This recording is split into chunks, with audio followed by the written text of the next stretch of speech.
The interrogation chamber was designed to look clean. Smooth alloy walls, controlled lighting, temperature calibrated to keep pain measurable rather than lethal. To the alien command, this was not cruelty. It was procedure. The human soldier was restrained upright, limbs held by adaptive clamps that adjusted pressure based on resistance. His uniform had already been removed, catalogued, and discarded as insignificant. Rank insignia meant nothing to them. He was a specimen from a minor species that had dared to contest a border decision. The commander observed from behind a transparent barrier, mandibles flexing in mild irritation. The human had been uncooperative longer than projections suggested. Not screaming enough. Not pleading. His vitals spiked and stabilized with irritating consistency. Pain responses were present, but submission was absent. That alone made him interesting, though not important. They began with neural stimulus. Controlled bursts meant to overwhelm sensory processing without causing permanent damage. The human's jaw tightened. A sound escaped his throat, but it wasn't a scream.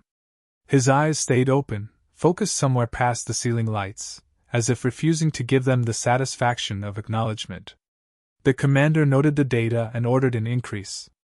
The assumption was simple: all species broke eventually. Humans would be no different. Questions followed each cycle. Fleet locations. Command hierarchy. Defensive thresholds. The soldier answered none of them. Sometimes he remained silent. Sometimes he repeated his name and identification number. Once, when pressed harder, he exhaled slowly and said that whatever they were looking for was not worth what came next. The translator struggled with the phrasing. The commander dismissed it as bravado. Hours passed. The chamber recorded everything. This facility specialized in documentation. Recordings were used to train future interrogators, to refine techniques, to demonstrate authority. This file would be marked low priority once complete. No one outside the command structure would ever see it. Earth, if it even noticed the disappearance of a single soldier, would protest weakly and move on. That was how smaller powers behaved. The alien technicians escalated methods. Muscular fatigue, sensory deprivation, calibrated chemical stressors. The human's breathing grew ragged. Sweat beaded across his skin. Still, no useful information emerged. The commander felt irritation harden into contempt. This was inefficient. The subject was resilient but ultimately disposable. At one point, the commander stepped into the chamber. He wanted to see the human up close. Wanted to understand the defiance. He leaned forward, eyes narrowing, and asked the question slowly, clearly, making sure the translator captured every nuance. Why endure this? Why suffer for a government that would never reach him in time? The human lifted his head. Blood marked the corner of his mouth. His voice was hoarse, but steady. He said that Earth did not respond quickly. It responded precisely. He added that some things were not written down, not announced, not claimed. Then he fell silent again. The commander laughed. Not loudly, but enough for the microphones to catch it. Off-the-record bravado. A psychological reflex. He turned away and ordered the session concluded. The soldier had outlived his usefulness. The file would be archived, labeled as a failed extraction. Another minor incident in a border conflict that barely warranted a footnote. As the restraints released and medics moved in to preserve the body for transport, the recording systems finalized their data packets. Timestamps. Biometric overlays. Audio logs. Everything sealed and stored within the command's internal network. No transmission flags were raised. No external access detected. The chamber reset itself, ready for the next subject. The commander signed off on the report with a brief annotation. Human prisoner. Non-compliant. No strategic loss. Matter closed. He did not know that the final seconds of the recording, the part where the human spoke without shouting, without anger, would never truly belong to the archive again. He believed this pain would vanish into darkness, unseen and unanswered. He believed Earth would never notice something so small. The discovery did not arrive as an alarm. There was no flashing alert, no urgent summons to a war room. It surfaced the way human intelligence preferred such things to surface, quietly, buried inside noise most civilizations ignored. A corrupted data echo drifted through a civilian relay hub near a trade corridor, meaningless on its own, almost discarded by automated filters. Earth's systems did not discard anomalies. They cataloged them. Analysts noticed the pattern hours later. Compression artifacts that did not match civilian standards. Timing offsets too deliberate to be accidental. Someone had hidden something inside routine traffic, not to send it, but to store it. That alone drew attention. A small team isolated the fragment and began reconstruction without attaching names or urgency. This was not treated as a crisis. It was treated as a question. As more fragments surfaced, a picture began to form. Not a full recording. Pieces. Audio gaps. Biometric overlays without visuals. Enough to confirm origin. Enough to identify the subject as human. That changed the room. Still, no one spoke loudly. Protocol demanded confirmation before reaction. Faces remained still as specialists rebuilt what had been intentionally buried. When the image finally resolved, silence followed. No outbursts. No slam tables. Just prolonged stillness as the footage played. The soldier's condition was obvious. The methods were unmistakable. The location tagged itself through environmental markers even the alien command had forgotten to scrub. Every second of pain had been measured by someone who believed measurement equaled control. The name of the soldier appeared late, cross-referenced through missing personnel reports. He was not special operations. He had no public record. No symbolic value. He was exactly the kind of person governments quietly lose in border disputes and mourn privately. That mattered more than rank ever could. It meant this was not an isolated provocation. It was policy. Legal advisors were consulted and dismissed. Treaties were reviewed and closed. Earth already knew the rules had been broken. The question was not whether to respond. The question was how to respond without becoming what the recording showed. That discussion did not last long. No statement was drafted. No diplomatic channel was engaged. Public outrage was intentionally avoided. The footage was classified beyond standard military secrecy, sealed inside compartments few even knew existed. What mattered was not punishment. What mattered was precedent. If this passed unanswered, it would repeat. Authorization moved through channels that did not appear on organizational charts. No votes were recorded. No signatures archived. The process was designed that way centuries earlier, for moments when visibility itself became a liability. The directive contained no target lists, no timelines, no definition of action. It contained only confirmation. Those in the room understood what that meant. Earth was not sending a fleet. Earth was not demanding reparations. Earth was acknowledging that something had crossed a line that could not be redrawn through negotiation. The response would not be claimed, because claiming it would limit it. Before the session ended, one analyst replayed the final audible sentence from the footage. Not the pain. Not the interrogation. The calm warning delivered through blood and restraint. It was not a threat. It was a statement of fact, spoken by someone who expected no rescue. The room remained silent as the audio ended. No one promised vengeance. No one spoke the soldier's name aloud. The file was closed, not because it was finished, but because it had moved beyond discussion. Elsewhere, unnoticed and unannounced, a system long dormant accepted its first input in decades. No record marked the moment. No human voice gave an order. The machinery of response did not need instruction. Nothing announced its arrival. It had only been waiting for confirmation. No signature crossed borders. No vessel breached sensor range. No message challenged authority. The first indication that something had changed came as a minor discrepancy inside the alien command's internal network. A checksum failed and then corrected itself. Logged as routine error. Ignored.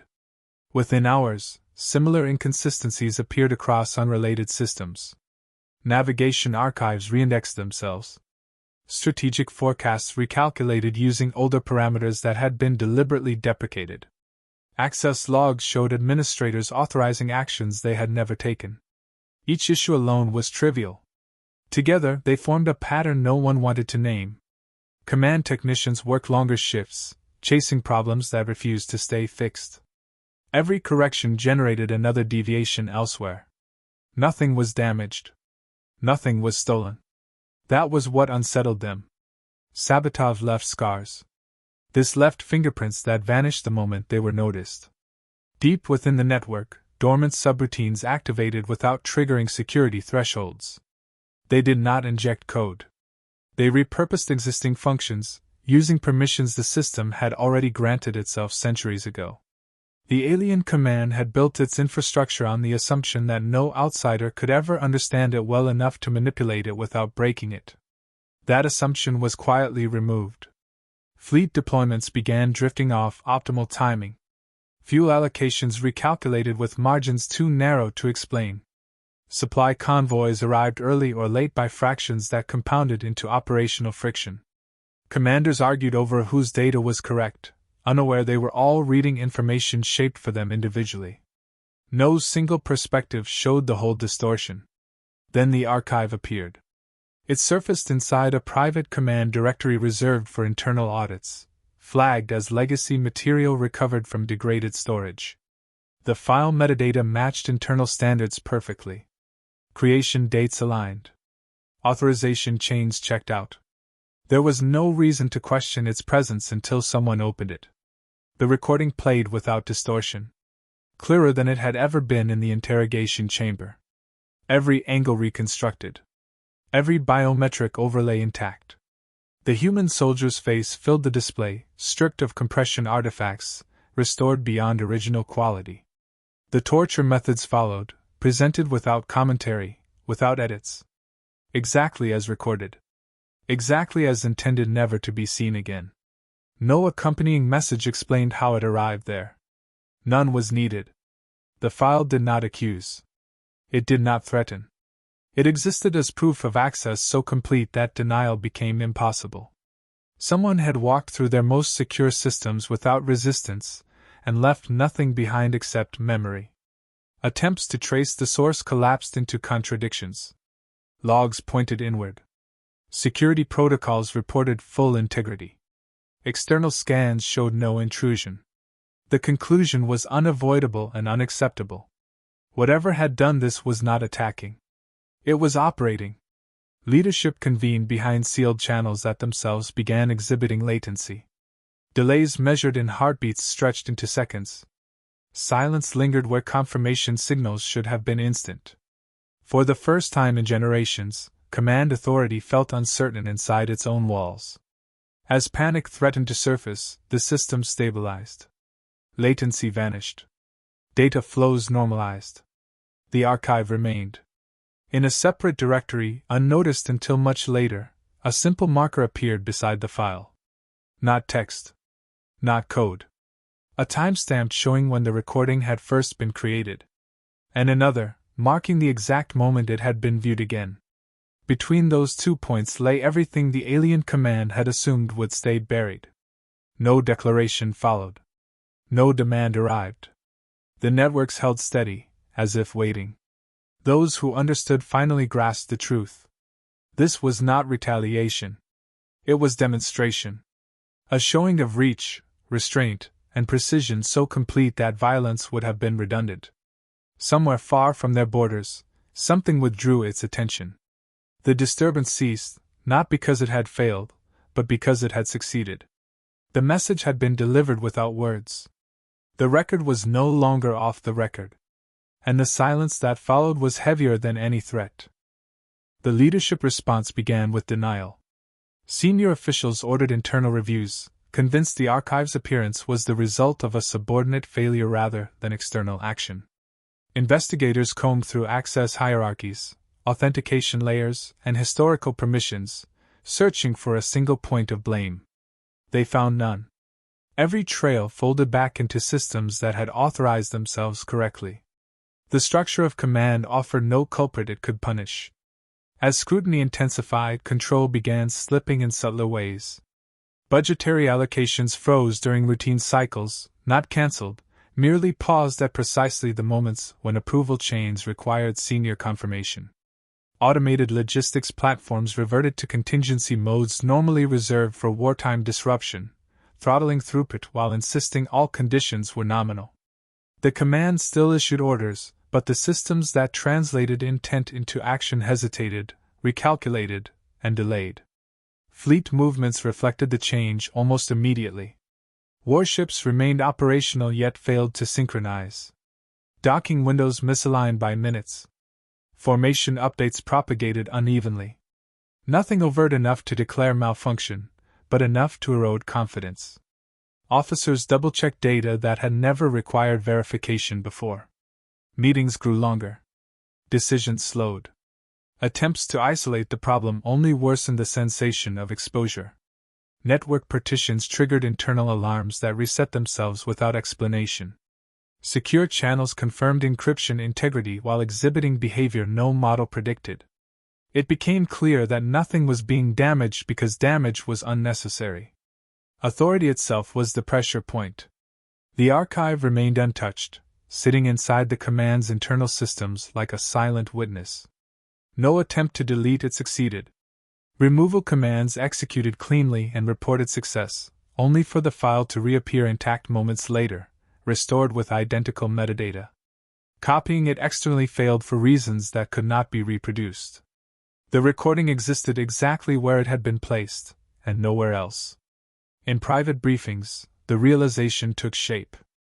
Whoever controlled this influence could have dismantled infrastructure, erased fleets, or exposed the command publicly. None of that had occurred. Instead, power was being demonstrated through absence. Through restraint. The implication was unmistakable. Compliance was expected without negotiation.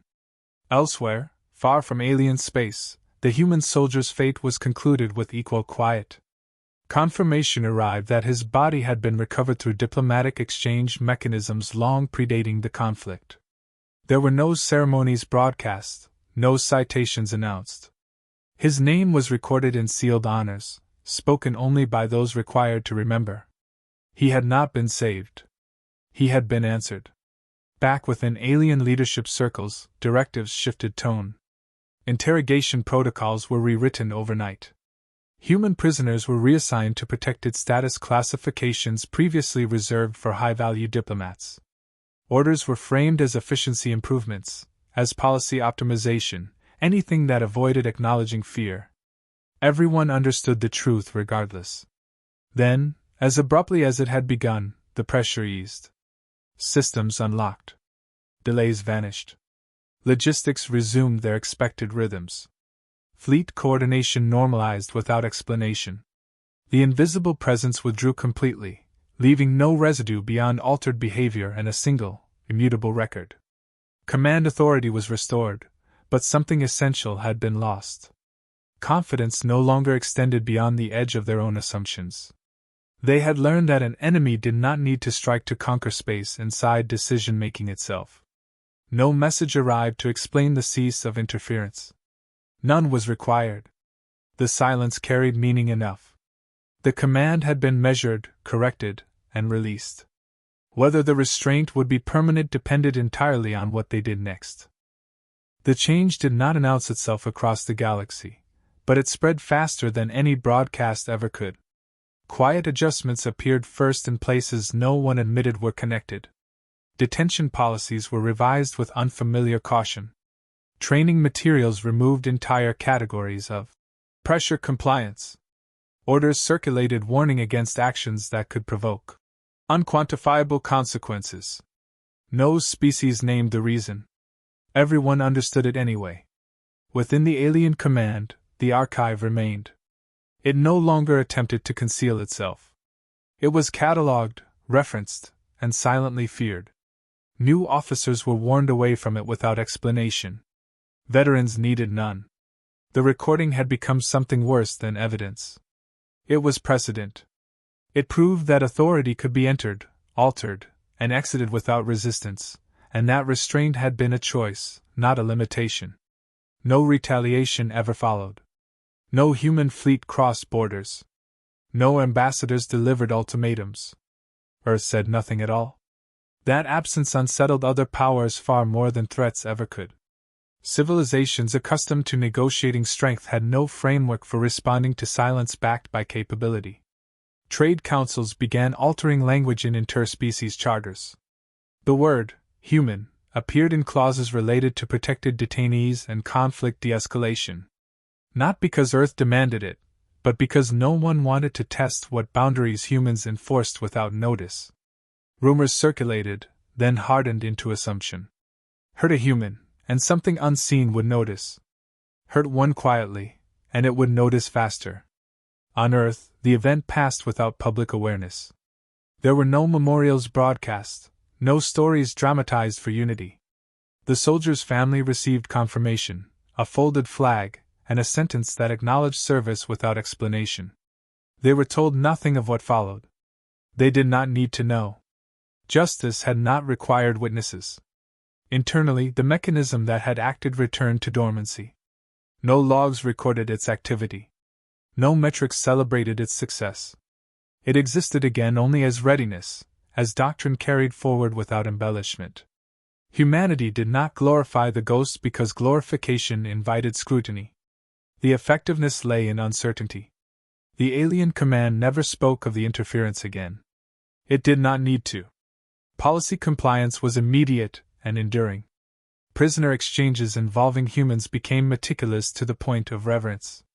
Inspection teams found facilities overstaffed with medical personnel whenever a human was present. The fear was not of reprisal.